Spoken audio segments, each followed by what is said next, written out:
क्या एनसीपी जो है वो अगले लोकसभा चुनाव में क्या पहले से बेहतर स्थिति में अपने आप को देख रही है, या एंटी इनकम्बेंसी के इफेक्ट की वजह से वो आप लोग थोड़े से चिंतित हैं? वो ज़रूर हमारे लिए मुश्किल होगा, क्योंकि अगर इसके परिणाम जो 4 राज्यों के चुनाव हो रहे हैं उसके परिणाम अगर अनुकूल नहीं हुए तो नेचुरली उसका असर लोकसभा के इलेक्शन पर भी पड़ेगा।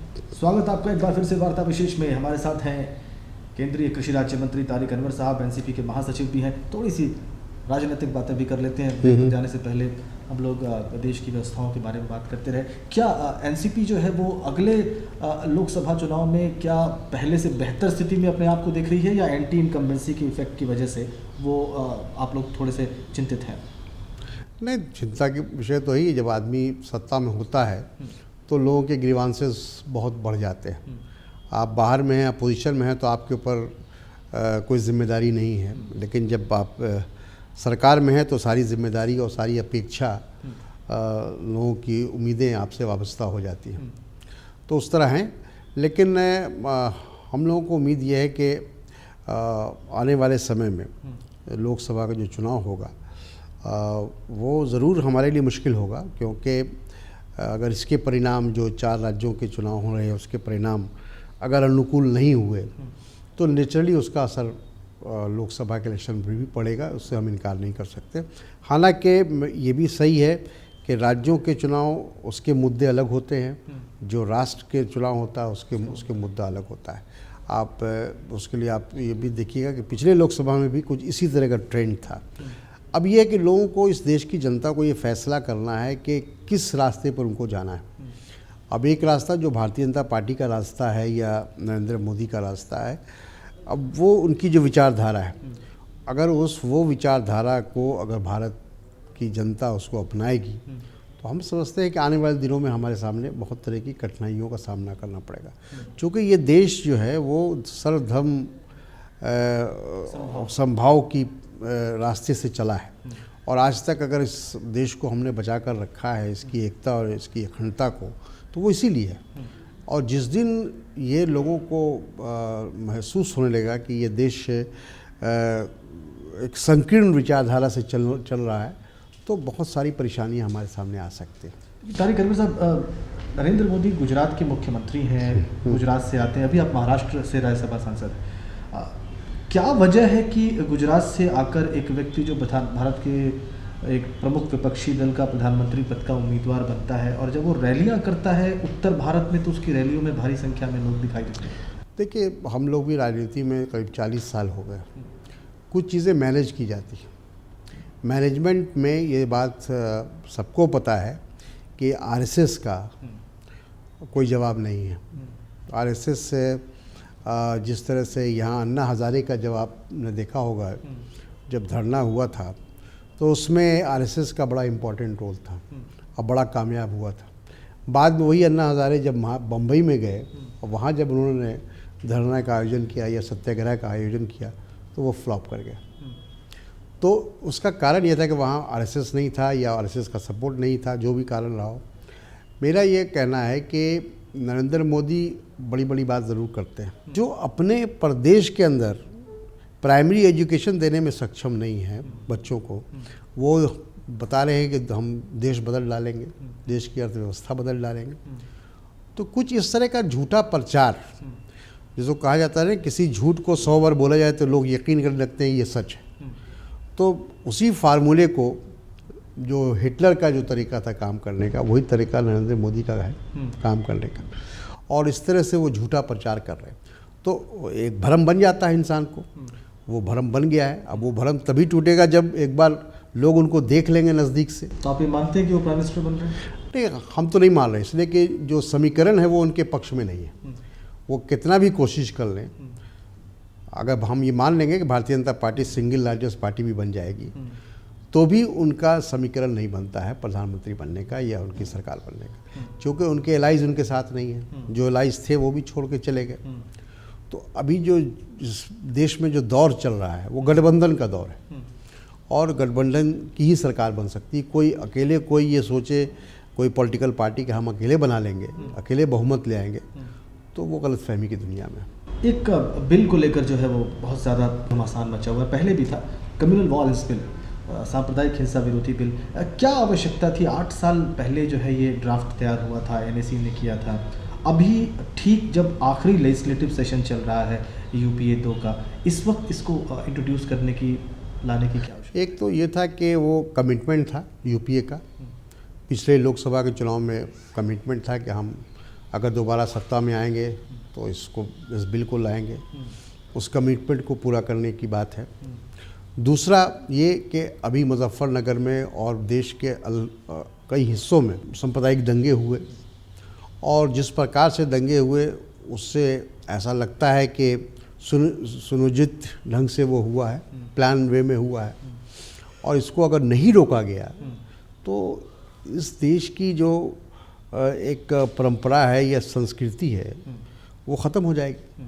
तो उसको रोकने के लिए बिल लाने की बात है। लेकिन हम इस बात से सहमत हैं कि इसमें हम लोगों को, राज्यों को, तमाम राजनीतिक दलों को उनकी भी सहमति लेनी चाहिए, उनको भी साथ लेना चाहिए, क्योंकि ये महत्वपूर्ण बिल है। अकेले सरकार इसको ज़बरदस्ती कानून बनाना चाहेगी तो मुश्किल होगा। लोग ये कह रहे हैं कि हर बात का जवाब आपके पास एक कानून होता है, गवर्नेंस को ठीक नहीं किया जा रहा है, शासन को ठीक नहीं किया जा रहा है, बल्कि हर बात का जवाब कानून बना के दिया जा रहा है। आप स्वीकार करते हैं कि गवर्नेंस पर भी ध्यान देने की आवश्यकता है? ठीक है, गवर्नेंस भी होना चाहिए, लेकिन लॉ एंड ऑर्डर जो मामला है ये तो राज्यों का है। अगर उत्तर प्रदेश में आज किसकी सरकार है या बिहार में किसकी सरकार है? कांग्रेस की सरकार तो है नहीं।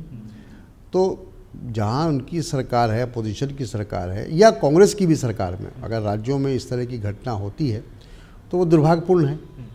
और उसको रोकने के लिए उसको आज भी ये होता है कि जब इस तरह के दंगे होते हैं तो पारामिलिट्री फोर्स जाती है यहाँ से, और केंद्र का इंटरफेरेंस होता है, तो उसको एक दूसरा जिसको कहते हैं स्वरूप देने की कोशिश हो रही है। लेकिन मेरा भी ये मानना है कि जो हमारा फेडरल स्ट्रक्चर है वो डिस्टर्ब नहीं होना चाहिए, उसमें किसी तरह की कोई भी कंप्रोमाइज़ नहीं करेगा। लेकिन साथ साथ देश हित में, राष्ट्रीय हित में कानून तो हमें बनाना पड़ेगा। समय समय पर जिस प्रकार की कानून की ज़रूरत होती है उसको बनाना पड़ता है। तो उसी हिसाब से आज की अगर परिस्थिति में इसकी आवश्यकता है तो हमको लगता है कि उस पर विचार करना चाहिए, उस पर बहस होनी चाहिए। जैसे नरेंद्र मोदी जी कह रहे हैं कि 370 पर बहस होनी चाहिए, उसी तरह कम्युनल वायलेंस बिल पर भी बहस होनी चाहिए, देश में चर्चा हो कि आखिर ये होना चाहिए, नहीं होना चाहिए, और हो तो किस प्रकार का बिल होना चाहिए, उसमें क्या क्या उसमें चीज़ें शामिल होनी चाहिए। तो इस बहस करने में क्या नुकसान है? अगर कल को हम फ़र्ज़ करते हैं कि यूपीए 3 सत्ता में आती है 2014 में, और उस वक्त राहुल जी एक बार फिर से प्रधानमंत्री बनने से इनकार कर देते हैं, तो आपके पास कौन से लीडर्स हैं जो प्रधानमंत्री पद की रेस में हैं या प्रधानमंत्री बनने? देखिए, ऐसे तो ये कहना अभी मुनासिब नहीं होगा। और फिर ये मामला चूँकि जो गठबंधन की जो राजनीति होती है या उसका जो उसूल है उसके मुताबिक जो सबसे बड़ी पार्टी होती है उसका ही प्रधानमंत्री होता है। और अगर कांग्रेस के नेतृत्व में दोबारा या तीसरी बार सरकार बनेगी तो ये फैसला कांग्रेस को करना होगा कि हम किसको अपना प्रधानमंत्री बनाएं। अब वो राहुल गांधी को आगे लाना चाहते हैं या और किसी को लाना चाहते हैं तो वो तो उनका फैसला है, उसमें हम लोगों का दखल नहीं है। तारिक अनवर साहब, एक बहुत ही रोचक सवाल लोगों के जहन में रहता है। बीजेपी कहती है कि हम राष्ट्रवादी हैं और कांग्रेस से अलग होकर राष्ट्रवादी कांग्रेस पार्टी बनी, उसके पीछे भी एजेंडा राष्ट्रवाद का था। आपके राष्ट्रवाद में और बीजेपी के राष्ट्रवाद में क्या अंतर है? देखिए, उनका राष्ट्रवाद नहीं, उनका सांप्रदायिकवाद है। आप देखिए कि जिस प्रकार से उनकी राजनीति हो रही है, मतलब शुरू से फ्रॉम वेरी बिगिनिंग, जब से उसकी पैदावार हुई या पैदाइश हुई, तब से आप देखिए कि उनका जो कभी वो मंदिर का मुद्दा लाते हैं, कभी 370 का मुद्दा लाते हैं, कभी ऐसी बातें उठाते हैं, ऐसे इश्यूज उठाते हैं जो सीधे सीधे ये ध्रुवीकरण की बात होती है उसमें, कि किस तरह वोटों का ध्रुवीकरण हो। और वो अपने आप को ये साबित करने की कोशिश करते हैं, जो सच्चाई नहीं है, कि हम हिंदू पार्टी हैं या हिंदुओं को संगठित कर रहे हैं, जबकि ऐसी बात नहीं है।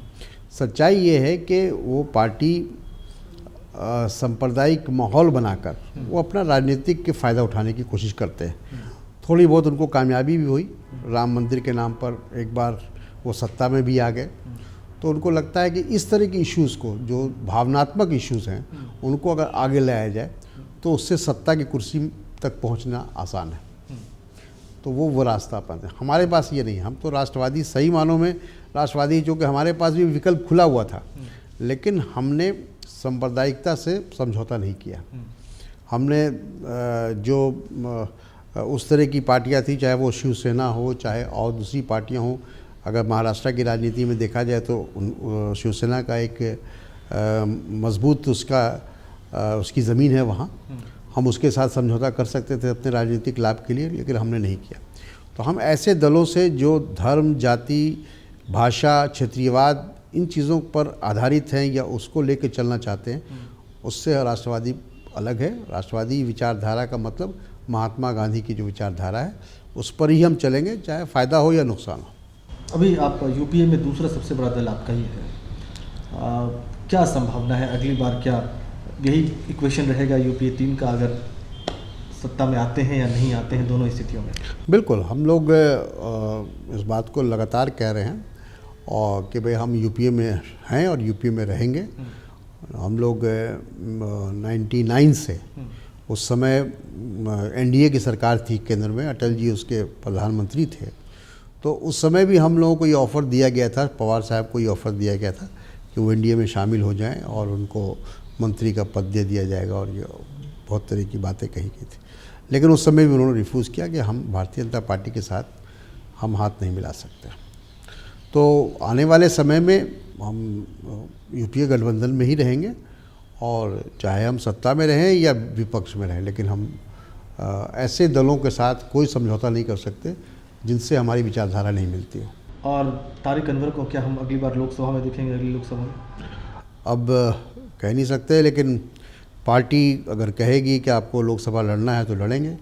वैसे अभी हमारा राज्यसभा 2016 तक है, और अगर आवश्यकता पड़ेगी, पार्टी का आदेश होगा, तो चुनाव के मैदान में जाएंगे। बहुत धन्यवाद, बहुत शुक्रिया हमसे विस्तार में तमाम विषयों पर बातचीत करने के लिए तारिक अनवर साहब। और अभी लोकसभा चुनाव आएंगे, आपकी पार्टी उसमें उतरेगी, तो हमारी तरफ से तमाम शुभकामनाएं आपको। आपका भी बहुत बहुत धन्यवाद। जय। क्या एनसीपी जो है वो अगले लोकसभा चुनाव में क्या पहले से बेहतर स्थिति में अपने आप को देख रही है, या एंटी इनकम्बेंसी के इफेक्ट की वजह से वो आप लोग थोड़े से चिंतित हैं? वो ज़रूर हमारे लिए मुश्किल होगा, क्योंकि अगर इसके परिणाम, जो 4 राज्यों के चुनाव हो रहे हैं, उसके परिणाम अगर अनुकूल नहीं हुए, तो नेचुरली उसका असर लोकसभा के इलेक्शन में भी पड़ेगा।